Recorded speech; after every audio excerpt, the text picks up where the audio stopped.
ये बार ने का करला झटका हमार फेकला थरिया भाग जरिया ओए गीत बा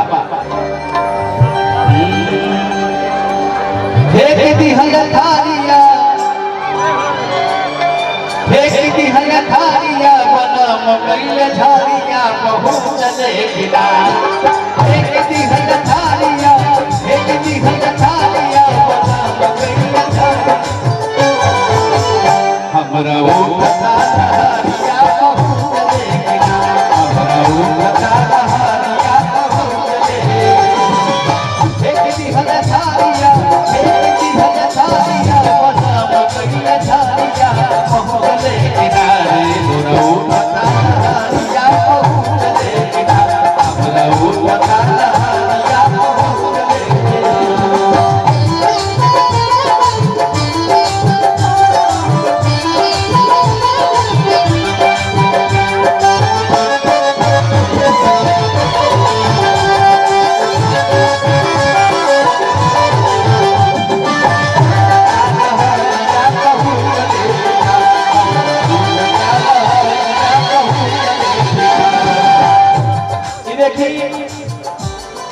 आशीर्वाद के तौर पे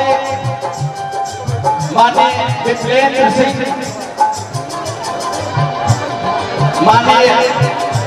वीरेंद्र सिंह पचमढ़ी के लड़के हैं।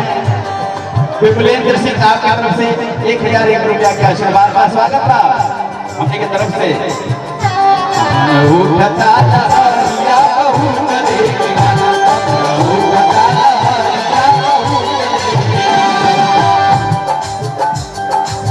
आसमान करेला विमान राम जाए आदि के दूसरा से पतिया पठाई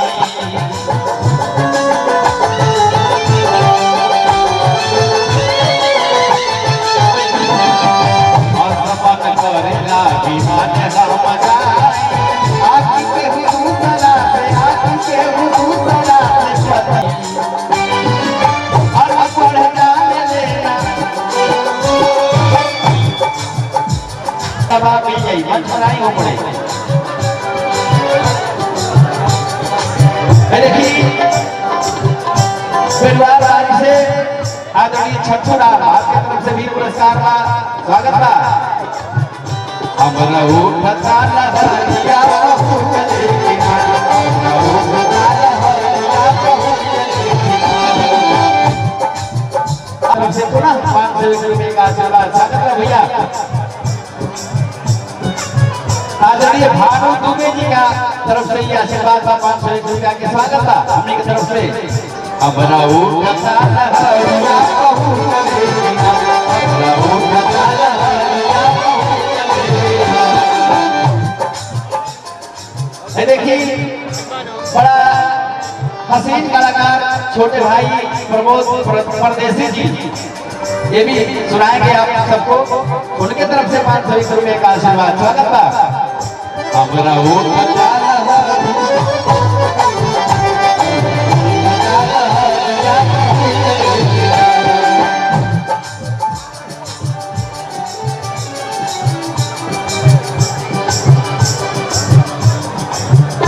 देखिए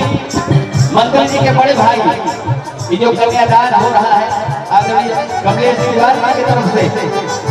501 रुपया के आशीर्वाद का स्वागत है हमने की तरफ से। हमरा उठता लहरिया बहु चले गिला हमरा उठता लहरिया बहु चले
पूछ भी हलकाल हो गई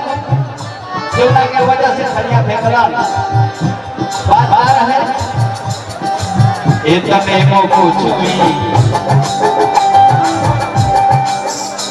बस इतने को पूछुई कि कार हुआ रतिया लागी को हुए गोली नियरों का के बतिया लागी को हुए गोली नियरों का के बतिया लागी को हुए गोली नियरों का के बतिया इतने को पूछुई कि कार हुआ रतिया लागी को हुए गोली नियर लागी को हुए गोली नियरों का के बतिया मुँह में से निकसेला मुँह में से निकसेला लागिया बकरिया बहुत ले किनारे उठता लहरिया बहुत ले किनारे उठता लहरिया बहुत ले किनारे